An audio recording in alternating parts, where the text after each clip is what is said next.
Assalamualaikum warahmatullahi wabarakatuh. Hamdan syukranillah amma ba'du. Perkenalkan, nama saya Fauzia.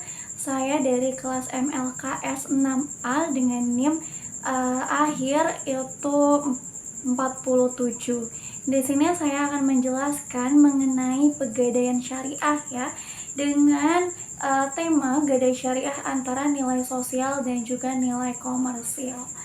Baik, sekedar intermezzo sedikit ya, bahwa pada zaman dahulu itu ada kesan nih dalam masyarakat sekitar apabila seseorang pergi ke pegadaian untuk menjaminkan sejumlah uang dengan cara menggadaikan barang adalah aib, dan juga seolah-olah kehidupan orang tersebut sudah sangat menderita.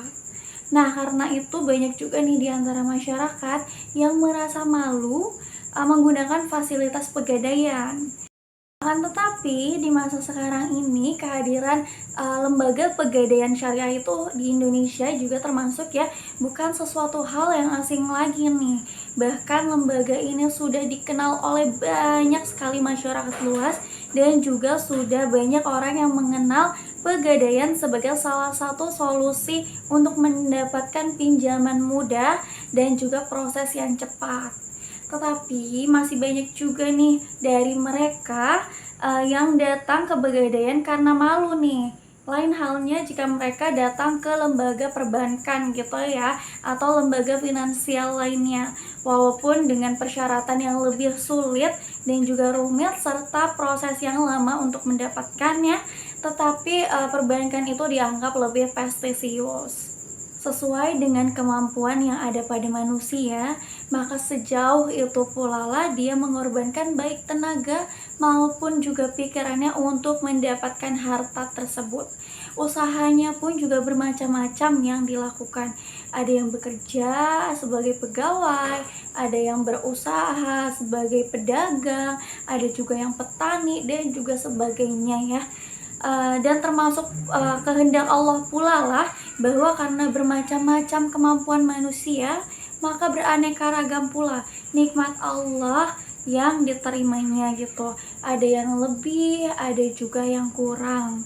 Sebagaimana firman Allah yang artinya, kami angkat derajat siapa yang kami kehendaki, sungguh Tuhanmu maha mengetahui. Baik, kita akan memasuki materi yang pertama, yaitu pengertian gadai syariah atau disebut juga arahan ya. Secara terminologi, ada beberapa definisi yang dikemukakan oleh ulama fikih. Yang pertama itu, ulama mazhab Maliki mendefinisikan dengan harta yang dijadikan pemiliknya sebagai jaminan utang yang bersifat mengikat. Nah, menurut mereka ini yang mempercayai mazhab di Maliki, yang dijadikan agunan bukan hanya saja harta yang bersifat materi, tetapi juga harta yang mempunyai manfaat tertentu, seperti dijadikannya sawah sebagai agunan. Maka yang bisa disertakan adalah sertifikat kepemilikan sawah tersebut.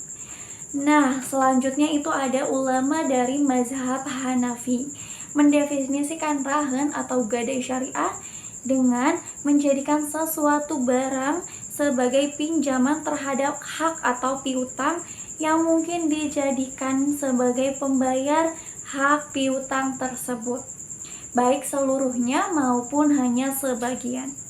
Sementara itu, ulama mazhab Syafi'i dan juga mazhab Hambali mendefinisikan rahan dalam arti akad menjadikan materi barang sebagai jaminan utang yang dijadikan pembayaran utang apabila orang yang berutang tidak bisa membayar utangnya tersebut. Itu definisi itu kemudian juga dikemukakan oleh ulama mazhab Syafi'i dan juga mazhab Hambali ini mengandung pengertian bahwa barang yang bisa dijadikan agunan utang tersebut hanyalah harta yang bersifat materi, tidak termasuk manfaat sebagaimana yang dikemukakan oleh mazhab Maliki, sekalipun sebenarnya manfaat tersebut menurut mereka, ulama mazhab Syafi'i dan juga mazhab Hambali, termasuk dalam pengertian harta. Yang berikutnya yaitu dasar hukum gadai syariah. Nah, meskipun gadai syariah ini telah berkembang sejak tahun 2003, namun sampai saat ini belum ada undang-undang resmi ya yang mengaturnya. Hukum yang digunakan dalam gadai syariah masih bergantung pada peraturan pemerintah nomor 103 tahun 2000 tentang perum pegadaian dan juga pasal 1150 sampai dengan 1160 dari Kitab Undang-Undang Hukum Perdata.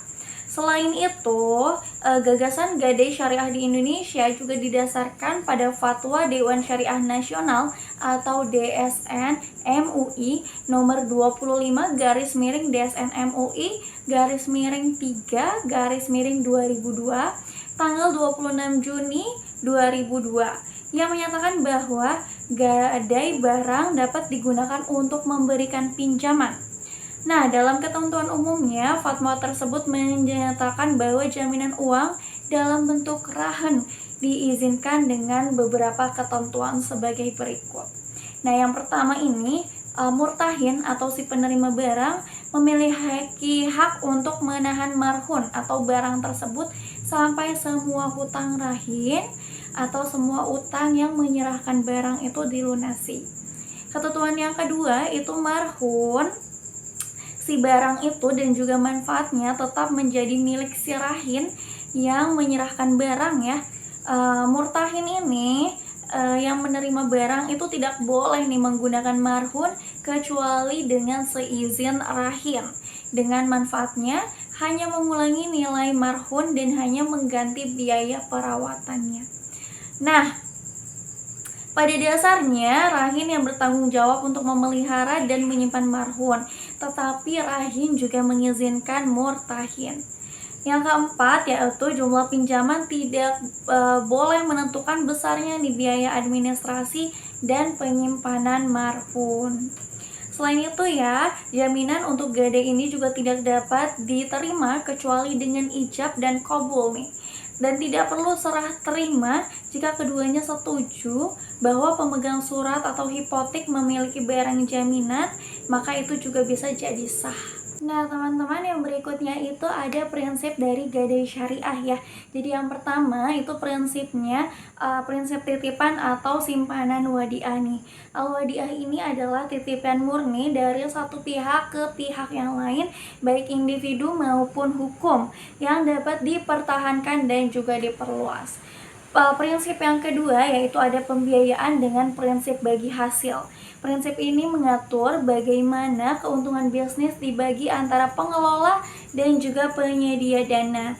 Ini didasarkan pada akad mudharabah dan juga musyarakah ya, yang tidak bertentangan dengan prinsip syariah. Lalu yang ketiga itu ada pembiayaan berdasarkan prinsip sewa ijarah.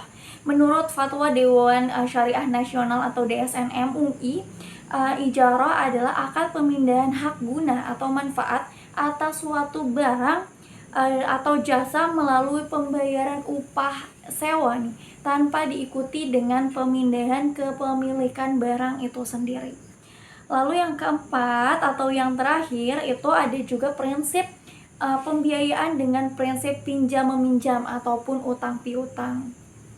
Nah, pada prinsip ini, jenis penyaluran dana dalam bentuk pinjaman dana yang didasarkan pada akad qard atau pembiayaan qard. Nah, dalam hal ini, Pegadaian Syariah memberikan dana, tagihan ataupun piutang kepada klien serta sebagai pinjaman kebaikan nih.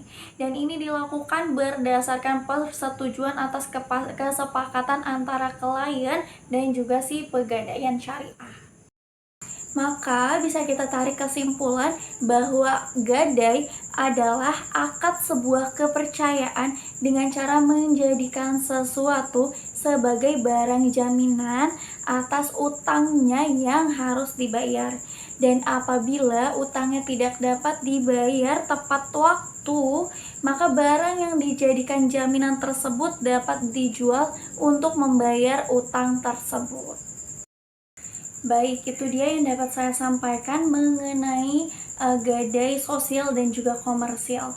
Kesimpulan yang bisa saya ambil dalam penjelasan materi kali ini adalah bahwa pegadaian atau gadai ini seperti sebuah seperti sebuah bantuan ya yang dapat kita jalankan gitu apabila dalam keadaan terdesak gitu ataupun tidak terdesak gitu untuk mendapatkan uang, sejumlah uang gitu ya, dengan menitipkan nih, memberikan jaminan atas barang yang kita miliki agar kita dapat uang dalam jumlah besar di waktu yang cepat nih. Misalkan saya menitipkan satu sertifikat rumah untuk mendapatkan uang nih sejumlah 100 juta rupiah yang nantinya uang tersebut akan saya gunakan untuk modal usaha, seperti itu. Jadi sertifikat rumah tersebut akan saya titipkan kepada pihak pegadaian sampai saya bisa melunasi hutang-hutang saya sejumlah nominal 100 juta. Nah, pihak pegadaian pun tidak bisa ya tidak bisa memanfaatkan barang jaminan yang saya titipkan kecuali atas izin saya dan atas persetujuan pada saat akad. Seperti itu saja yang dapat saya sampaikan. Semoga apa yang saya sampaikan dapat dipahami kepada pendengar gitu ya. Apabila ada kekurangannya, mohon maaf yang sebesar-besarnya. Saya akhiri. Wassalamualaikum warahmatullahi wabarakatuh.